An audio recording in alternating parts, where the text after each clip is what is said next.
Le doy la bienvenida.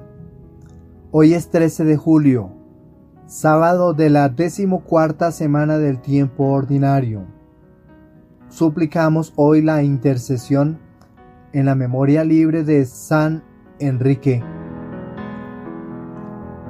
San Enrique, conocido como Enrique II del Sacro Imperio Romano Germánico, nació el 6 de mayo del 973 en Abach, Baviera, actual Alemania. Era hijo de Enrique el Pendenciero, duque de Baviera, y Gisela de Borgoña. Su linaje lo conectaba con la nobleza germánica y su crianza estuvo marcada por una educación rigurosa, tanto en el ámbito religioso como en el político. Desde una edad temprana, Enrique mostró una inclinación profunda hacia la fe cristiana, influenciado por su madre Gisela y su educación con los obispos de Freising y Hildesheim. A los 23 años, sucedió a su padre como duque de Baviera en 995. Poco después, en el año 1002, fue elegido rey de Alemania y en el 1014 fue coronado emperador del Sacro Imperio Romano Germánico por el Papa Benedicto XVIII. El reinado de Enrique II estuvo caracterizado por su devoción a la Iglesia y su deseo de promover la fe cristiana en todo el imperio. Fundó numerosas iglesias y monasterios y trabajó incansablemente para reformar el clero y fortalecer la disciplina eclesiástica. Enrique y su esposa, Cunegunda, vivieron un matrimonio casto y dedicado al servicio de Dios y su pueblo. Aunque San Enrique no tiene una relación directa con Colombia, su ejemplo de liderazgo cristiano y devoción a la fe puede servir de inspiración para los fieles colombianos. Su vida es un testimonio de cómo la fe puede guiar a una persona en posiciones de poder a actuar con justicia, caridad y humildad. San Enrique es el santo patrón de los obispos, emperadores, reyes, y también es invocado por las personas que buscan justicia y protección en sus vidas. Su vida de piedad y servicio lo ha convertido en un modelo a seguir para líderes religiosos y laicos por igual. Uno de los milagros más destacados atribuidos a San Enrique ocurrió cuando estaba gravemente enfermo. Se dice que durante una visita a la iglesia de San Vito en ciudad de Bamberg, donde él y su esposa fundaron un monasterio, Enrique tuvo una visión de San Vito. En la visión, San Vito lo tocó y lo curó instantáneamente de su enfermedad. Este milagro reforzó la fe del pueblo en la santidad de Enrique y su conexión especial con el cielo. San Enrique fue canonizado por el Papa Eugenio III en 1146, menos de 130 años después de su muerte, el 13 de julio de 2024. Su canonización se basó en su vida de virtudes heroicas, su devoción a la Iglesia y sus numerosos milagros atribuidos a su intercesión tanto en vida como después de la muerte. Por eso hoy, 13 de julio, pidamos a San Enrique, patrono de los líderes y gobernantes, para que nos ayude a buscar siempre la justicia y la paz en nuestras vidas. Que su ejemplo de fe y servicio inspire a nuestros gobernantes y líderes a actuar con integridad y devoción, y que su intercesión nos ayude a fortalecer nuestra propia fe y compromiso con Dios. San Enrique ruega por nosotros.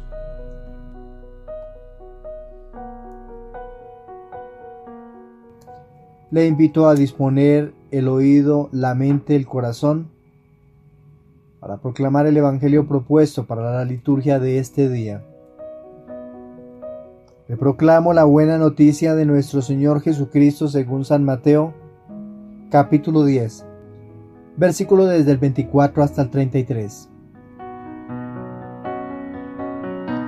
En aquel tiempo dijo Jesús a sus apóstoles: Un discípulo no es más que su maestro, ni un esclavo más que su amo. Ya le basta al discípulo con ser como su maestro, y al esclavo como su amo. Si al dueño de la casa lo han llamado Beelzebú, ¿cuánto más a los criados?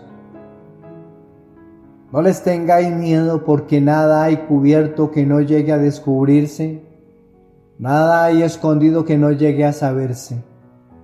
Lo que os digo de noche, decidlo en pleno día, y lo que escuchéis al oído, pregonadlo desde la azotea. No tengáis miedo a los que matan el cuerpo, pero no pueden matar el alma. No temed al que puede destruir con el fuego alma y cuerpo. ¿No se venden un par de gorriones por unos cuartos? Y sin embargo, ni uno solo cae al suelo sin que lo disponga vuestro Padre. Pues vosotros, hasta los cabellos de la cabeza tenéis contados. Por eso, no tengáis miedo. No hay comparación entre vosotros y los gorriones. Si uno se pone de mi parte ante los hombres, yo también me pondré de su parte ante mi Padre del cielo. Y si uno me niega ante los hombres, yo también lo negaré ante mi Padre del cielo. Palabra del Señor. Nuestra reflexión para el día de hoy. Nuestra primera lectura. El relato que nos presenta la primera lectura del profeta Isaías en su capítulo 6, los primeros 8 versículos, narra la vocación del profeta. Acontecimiento ocurrido quizá hacia el año 740 a.C. Después de un reinado de más de 40 años, significó el final de una época marcada por la prosperidad y una gran seguridad. El relato narrado por el profeta es una visión del cielo, que se le dio posiblemente en el templo de Jerusalén en algún día de una fiesta importante. La presencia de serafines, los primeros de los 9 coros, pertenecientes a los más altos de la jerarquía más elevada. Se les conoce como las flameantes llamas del rayo, rayo de fuego de amor o llamas ardientes, dotados de 6 alas para poder llegar hasta el 7º cielo, en donde habita Dios. Pues es a ellos a quienes corresponde rodear el trono de Dios cantando constantemente Kadosh, Kadosh, Kadosh. Santo, santo, santo es el Señor. La diestra está llena de su gloria. Este es el tema central del profeta. Las voces del canto retumbaban en el lugar por el poder de su gracia, y se llenaba de la presencia divina. El humo de las oraciones, de los sacrificios. Ante tamaña visión, Isaías se avergüenza porque no se considera merecedor de tal visión. Mientras los seres divinos alaban a Dios, él sabe qué hombre es de labios y corazón impuro. Es en ese momento cuando entendió lo que muchas veces se escuchó decir: ¿podrá acaso el hombre ver a Dios y seguir viviendo? Según lo que está consignado en el libro del Éxodo en su capítulo 33, versículo 20. Uno de los serafines realizó una acción de purificación. Fue dispuesto el profeta para anunciar la palabra. ¿Puede Dios tener un ejército celestial, pero necesita hombres para convertir el corazón de los hombres? El trabajo del profeta no es fácil. Sin embargo, con humildad Isaías le respondió al Señor: aquí estoy, mándame. Irá el profeta por el mismo Dios, en su nombre, a reconstruir el corazón de Israel. Profundicemos en el libro del profeta Isaías. El libro de Isaías se sitúa en un periodo de profunda crisis para el reino de Judá. Isaías vivió en el siglo VIII a.C. durante el reinado de varios reyes de Judá, incluyendo Uzías, Jotam, Acaz y Ezequías. En este contexto, el imperio asirio estaba en su apogeo, amenazando con su expansión a las naciones circundantes, incluyendo Israel y Judá.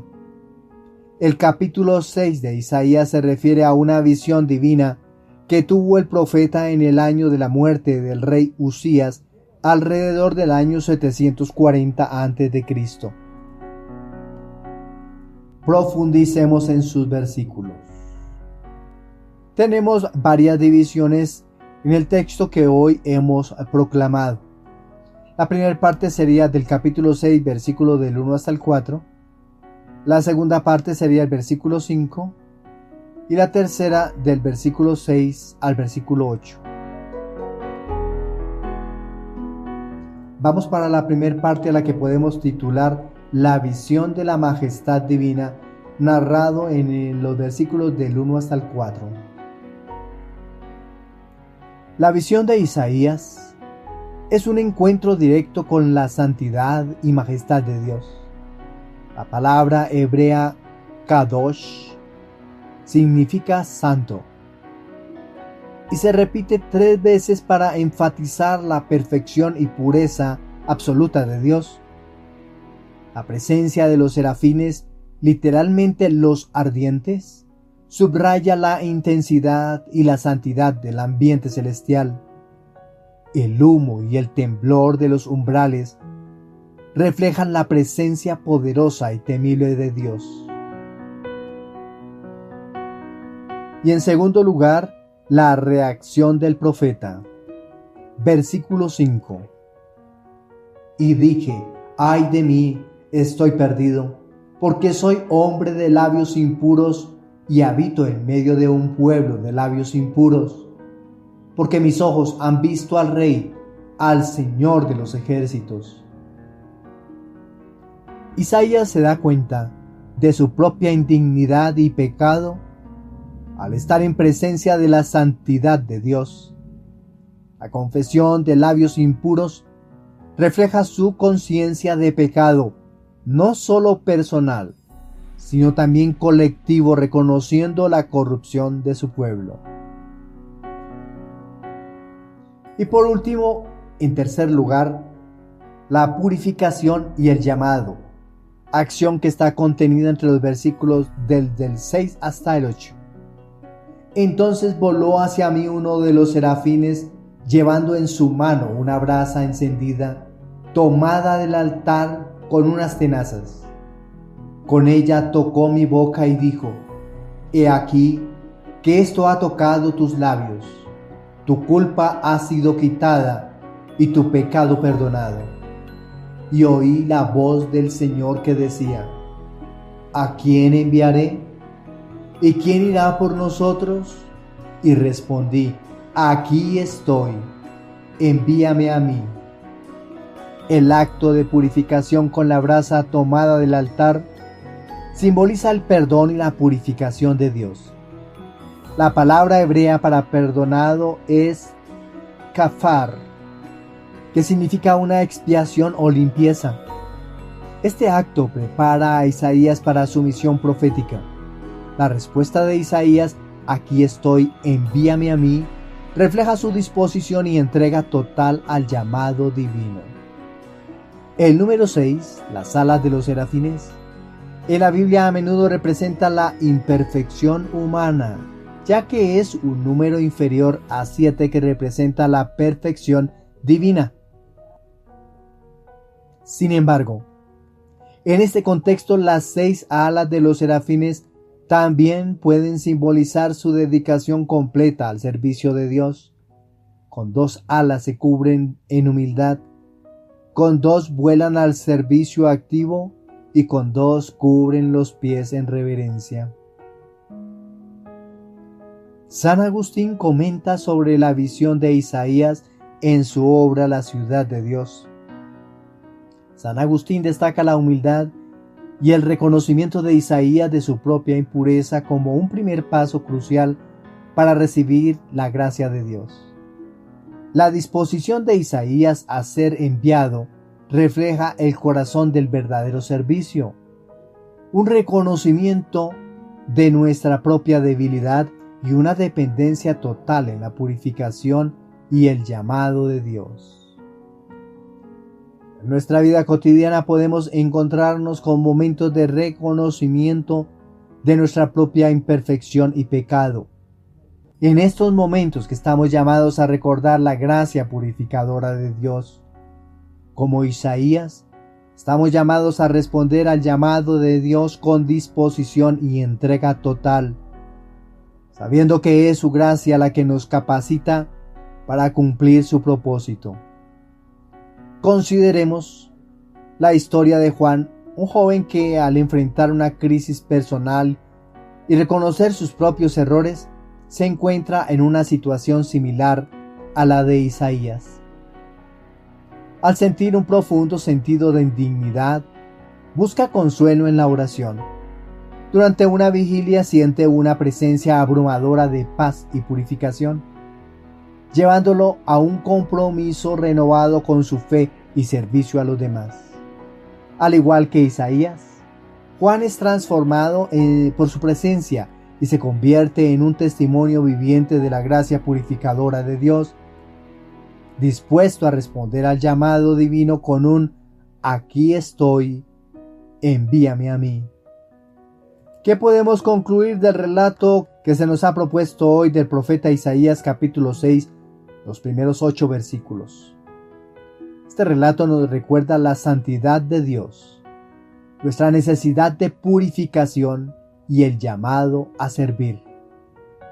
En este sábado del tiempo ordinario, reflexionemos sobre cómo podemos, como Isaías, reconocer nuestra necesidad de la gracia de Dios y responder con valentía y disposición a su llamado.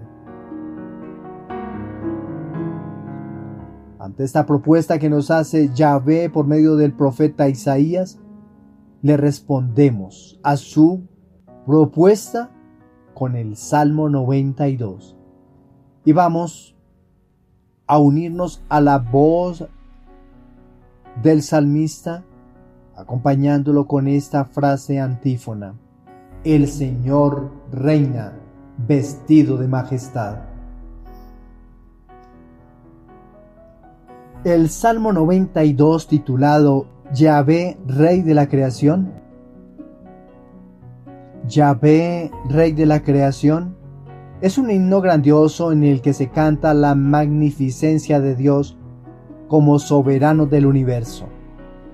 A pesar de ser sumamente breve, impresiona su lenguaje, lleno de la altísima teodicea. Los salmistas han sabido captar el mensaje divino de la creación, que es un reflejo de la grandeza de Yahvé. El Señor es Rey, tiene todo el poder para vencer por siempre, porque Él es eterno.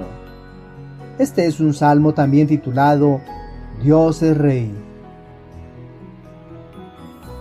Invita a seguirlo, obedecerlo y amarlo, pues parte de nuestras bendiciones son arrasadas por la desgracia de nuestras malas acciones. El Señor, que es eterno, vive eternamente en el templo en donde se reúne la comunidad para hablarle con un idioma que no cambia. Él es santo y quiere que todos trabajemos para ser santos tal como lo es Él. En estos momentos difíciles, ¿a quién iremos? Solo Dios tiene palabras de vida eterna, y la santidad consiste en ayudar a que otros alcancen la santidad. Por medio del Salmo 92, damos gloria al Señor nuestro Dios, Rey y Señor de la creación. Todo lo ha hecho bien. Lo ha pensado por si sus planes fallan. Siempre tiene un plan como previsión para continuar con la misión de hacer que el reino se establezca. El poder de Dios se canta porque ha devuelto la vida a quien murió en manos de los impíos y luego envió al Espíritu encarnado, encargado de establecer el reino en medio del mundo. a restablecer a la humanidad, a devolverle la vida perdida por causa del mal e integrarlo a la iglesia para que la divinidad se mantenga. Este Salmo 92, titulado El Señor, Rey y Juez Soberano, es uno de los salmos reales que celebran el reinado de Dios sobre el universo. Estos salmos a menudo se utilizaron en el culto del templo, particularmente en festividades que destacaban la soberanía de Dios. En un contexto histórico, este salmo podría haber sido compuesto durante el periodo post-exílico, cuando los israelitas regresaron del exilio en Babilonia y buscaron reafirmar su identidad religiosa y nacional bajo el dominio de Dios. Profundicemos en sus versículos. El versículo 1a-b, que podemos titular como La majestad y poder del Señor, está descrito de la siguiente manera: el Señor reina vestido de majestad, el Señor vestido y ceñido de poder. Este versículo nos presenta una poderosa imagen de Dios como un rey soberano. La repetición del verbo vestir enfatiza la gloria y el poder divino. Escuchemos: el Señor reina vestido de majestad, el Señor vestido y ceñido de poder. La palabra hebrea majestad se denota como Gaón y destaca la grandeza y exaltación de Dios. Versículo 1c hasta el 2. Podemos titular estos dos versículos como la estabilidad del mundo y el trono de Dios. El mundo está firme, establecido, no se moverá. Su trono está firme desde siempre. Tú existes desde la eternidad. La estabilidad del mundo refleja el orden creado por Dios. La palabra hebrea tikón significa establecido firmemente.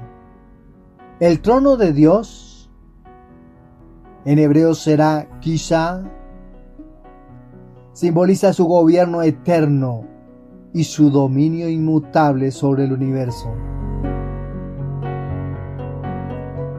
Versículo 5. En tercer lugar, este versículo podemos titularlo como la santidad de la casa del Señor. Tus mandatos son muy firmes. La santidad embellece tu casa, Señor, por días sin término. Este versículo subraya la confiabilidad de los decretos divinos y la santidad de la morada de Dios. La palabra Kodesh significa santidad y sugiere pureza y separación. La casa de Dios, posiblemente refiriéndose al templo, es un lugar donde su santidad reside eternamente. El Salmo 92 podría haber sido motivado por la necesidad de reafirmar la soberanía de Dios en tiempos de incertidumbre. Al reflejar el exilio y reconstruir su sociedad y templo, los israelitas necesitaron recordar y proclamar la grandeza y estabilidad de Dios. Este salmo sirvió como una declaración de fe y confianza en el dominio eterno de Dios sobre todas las cosas. San Agustín, en sus exposiciones sobre los santos, comenta sobre la majestad y poder de Dios expresados en este salmo. Destaca que aunque el mundo esté lleno de tumulto y cambio, el trono de Dios permanece inmutable y firme. Para Agustín, este salmo es un recordatorio de la soberanía de Dios sobre todas las circunstancias de la vida y una llamada a confiar en su eterno gobierno y sabiduría. En el contexto de este sábado de la semana 14 del tiempo ordinario, Este salmo nos invita a reflexionar sobre la estabilidad y soberanía de Dios en nuestras vidas. A pesar de las dificultades y cambios que podamos enfrentar, podemos encontrar consuelo y seguridad en el reinado eterno de Dios. Como los israelitas que regresaron del exilio, estamos llamados a recordar y proclamar la grandeza y santidad de Dios, confiando en su gobierno justo y en sus mandatos firmes. Este salmo también nos recuerda que la santidad debe embellecer nuestra vida, así como embellece la casa de Dios. Estamos llamados a vivir de acuerdo con los decretos divinos y a buscar la pureza y la justicia en nuestro caminar diario, sabiendo que servimos a un Rey eterno y justo. La propuesta del Evangelio. El Evangelio propuesto para este día es del evangelista San Mateo capítulo 10. En el camino del envío a la misión de los discípulos, después de advertirles que el destino del Maestro sería la muerte, y a ellos les pasaría igual, Jesús los tranquiliza diciéndoles que ellos no lo superarán en el final tormentoso de la cruz. Hace mención también que todo lo creado es hecho por Él. Por esta razón es dueño, es decir, Dios. Les recuerda además que se ha dicho que por las acciones milagrosas que realiza, lo hacía con el poder del maligno, razón que los llevaría a decir que ellos también serían servidores del mal. Jesús acompaña el envío con un no se debe temer. El anuncio debe ser completo, reiterar las palabras del Salvador sin temor alguno. Se ha de tener miedo a ofender y fallarle a Dios, pues es Él quien nos salva. Si se es fiel a Dios, Él los salvará y dispondrá de lo que necesitemos. En medio del discurso apostólico y dando instrucciones a los apóstoles, los advierte de la dificultad del anuncio. Están en medio de una estructura religiosa de 1800 años de existencia.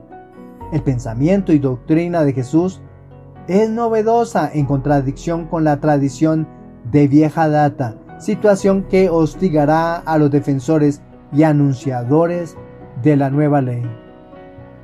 Son un sinnúmero de enemigos alrededor, los mismos judíos y su tradición, los romanos que exigen rendirle culto al emperador como divinidad. Ellos tan solo rinden culto a Yahvé y suma obediencia a Jesús. Además, algunos de los que hacen parte de las diversas comunidades quieren desordenar el nuevo anuncio evangélico. Son diversas las filosofías que hay en la época, año 80 aproximadamente. Otro grupo de enemigos contando además con falsos profetas que quieren distorsionar el camino nuevo que han emprendido. Este grupo debe estar a la expectativa del mal que los rodea. No deben fracasar ante el mandato que recibieron de su maestro. Deben tener astucia para el anuncio y ser simples o humildes ante las adversidades. Signo propio de los seguidores del Cristo. Parte del contenido de este texto tiene que ver con los acontecimientos que vivieron algunos de los apóstoles de Jesucristo. Ejemplo, Pablo. Algunos judíos integrantes de las diversas comunidades fundadas por él crearon diversas divisiones y denuncias en contra del apóstol para implantar caos y conducirlos a juicios civiles, religiosos y hasta la muerte. Hay una esperanza para los perseguidos. El espíritu que recibieron en Pentecostés, Él los liberará de las persecuciones. Algunos familiares de los seguidores del camino en mayúscula eran musulmanes, y la severidad de su doctrina los llevó a asesinar a muchos, negando a aceptar a Jesús como doctrina en sus familias por fidelidad a Alá. Ante la persecución, deberían huir a otras ciudades para cuidarse de la muerte. realidad que servía para ir a más lugares. El anuncio no debería faltar, pues la situación política hacía ver que el fin se acercaba y venía acompañado con la segunda venida del resucitado. Ante esas amenazas, se escucha en 2 ocasiones una exhortación: no tengáis miedo. Este evangelista, que redactó sus líneas en los años 80 aproximadamente, les está advirtiendo que son todos ellos discípulos como ovejas en medio de lobos. Son perseguidos. Las autoridades judías les prohíben hablar del resucitado. Son denunciados de revueltas y llevados ante los tribunales. A muchos los están callando con la muerte, todo por anunciar al resucitado. Pero apremia el anuncio, por eso resuena esta invitación: no tengas miedo. No deben temer a los hombres que los persiguen a costo incluso de la vida. Deben temer más a Dios, quien les ha encargado la misión de anunciar la buena noticia de salvación. No obedecer esta ley mata no solo el cuerpo del hombre, sino el alma, porque no habrá manera de resucitar sin el anuncio. Profundicemos en el Evangelio. El Evangelio de Mateo fue escrito en un tiempo en que la comunidad cristiana estaba enfrentando persecuciones y desafíos, tanto de las autoridades romanas como de la comunidad judía, que no aceptaba a Jesús como Mesías. Mateo escribió su evangelio para una audiencia principalmente judía, mostrando cómo Jesús cumplía las profecías del Antiguo Testamento y afirmando la autoridad y la misión de Jesús como el Mesías prometido. Ana era una joven cristiana que vivía en un país donde la fe cristiana era perseguida. A pesar de los riesgos, ella continuaba asistiendo a reuniones secretas de oración y compartiendo su fe con otros. Un día fue arrestada y llevada ante las autoridades. Mientras estaba en la prisión, Ana recordaba las palabras de Jesús en Mateo capítulo 10, versículos del 24 hasta el 33. Aunque sentía miedo, se consolaba con la promesa de que Dios conocía cada detalle de su vida, incluso los cabellos de su cabeza. Cuando fue llevada ante el juez, se le ofreció la libertad si negaba su fe. Ana, recordando las palabras de Jesús, dijo con valentía: no negaré a mi Señor, porque Él me ha prometido reconocerme delante del Padre. A pesar de ser condenada, la fe y el valor de Ana inspiraron a muchos otros creyentes a mantenerse firmes en su fe, confiando en que Dios estaba con ellos y que valían mucho más que los pajarillos. Profundicemos en el relato del día de hoy. Recordemos que estamos en el capítulo 10. Les invito a leer los versículos del 24 al 25, donde vamos a titular estos 2 versículos: el discípulo y el maestro. Jesús comienza recordando a sus discípulos que ellos no son mayores que su maestro. La palabra griega matetes significa discípulo y enfatiza el aprendizaje y la imitación. Jesús, el Maestro, sufrió rechazo y persecución, y sus seguidores también enfrentarán lo mismo. Versículos del 26 al 28. Estos 2 versículos centran su atención en esta palabra, en esta frase: no teman. Jesús les dice a sus discípulos que no teman, ya que la verdad de Dios se revelará. La palabra griega phobeo significa temer. Jesús recalca que el temor verdadero debe ser hacia Dios, quien tiene el poder sobre el alma y el cuerpo. Versículos desde el 29 hasta el 31. Centramos la atención en el valor de los discípulos en estos dos versículos. Jesús usa la imagen de los pajarillos para ilustrar el cuidado de Dios por sus seguidores. A pesar de su pequeño valor monetario, los pajarillos están bajo el cuidado de Dios. Del mismo modo, los discípulos, que son íntimamente más valiosos, están bajo la providencia de Dios.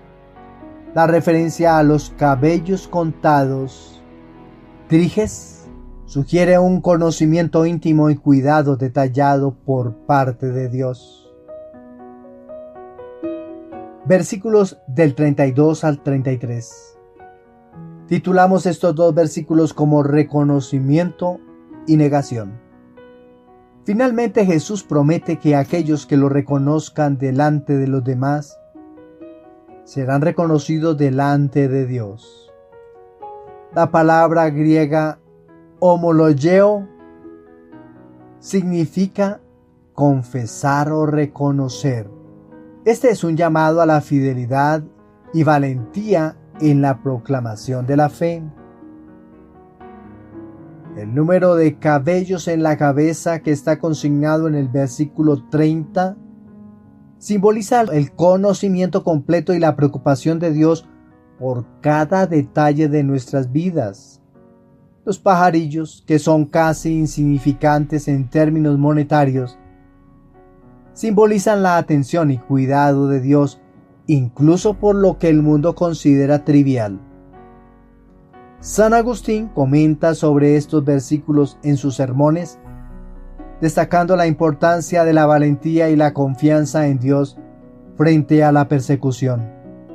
Él enfatiza que la verdadera seguridad no está en evitar el sufrimiento, sino en la certeza de la protección y el reconocimiento de Dios.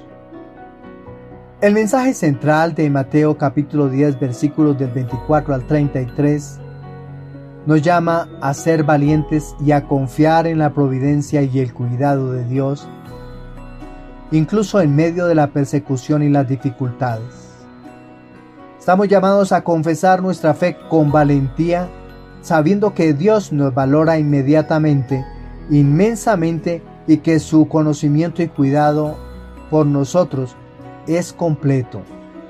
En un mundo que a menudo desafía y cuestiona nuestra fe, recordemos que no estamos solos y que el mismo Dios que cuida de los pajarillos está con nosotros, contándonos cada cabello de nuestra cabeza y sosteniéndonos en sus manos.